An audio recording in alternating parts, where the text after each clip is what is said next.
शिवगंज गांव के छोर पर एक पुरानी उजाड़ हवेली थी जिसे लोग शंकर हवेली कहते थे। बरसों से वीरान पड़ी थी।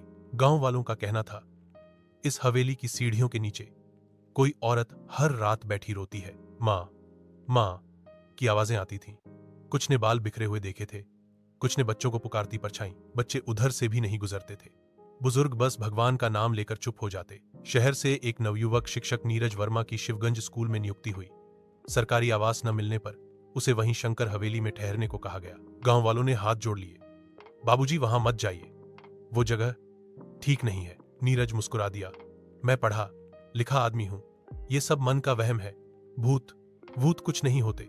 और वह उसी रात हवेली में रहने चला गया। पहली रात के 12 बजे जब नीरज किताब पढ़ रहा था, नीचे से किसी के रोने की आवाज आई। माँ माँ। उसने दरवाजा खोला। सीढ़ियों तक गया। चारों ओर सन्नाटा था, बस धूल और ठंडी हवा। किसी जानवर की आवाज रही होगी, सोचकर लौट आया। दूसरी रात वही आवाज फिर, इस बार तेज। मुझे बाहर निकालो, भूख लगी है।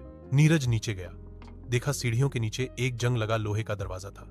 उस पर टूटा हुआ ताला झूल रहा था। दूसरे दिन गांव के एक बुजुर्ग हरिराम चाचा से पूछा। उन्होंने कहा, सालों पहले एक गरीब काम वाली थी चंपा। किसी ने चोरी का इल्जाम लगा दिया। हवेली के मालिक ने उसे तहखाने में बंद कर दिया। जब तक सच सामने आया वह मर चुकी थी। अब कहते हैं उसकी आत्मा उसी जगह कैद है। नीरज हंस पड़ा। अरे कैसी कहानियां बनाते हो, मैं इस पर एक वीडियो बनाऊंगा। अंधविश्वास की पोल खोल। उस रात उसने कैमरा सेट किया, दरवाजा खोला। भीतर गहरा अंधेरा था। उसने टॉर्च जलाई। तभी अचानक कैमरे में एक चेहरा दिखा।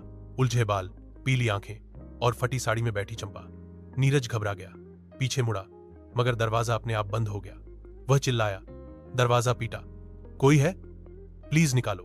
भीतर से एक आवाज आई, अब जान गए दर्द, मैं भूख से मर गई ताले के पीछे, और तुमने हौंसी उड़ाई मेरी आत्मा पर। अब तुम्हारी बारी है दुनिया से कटकर रोने की।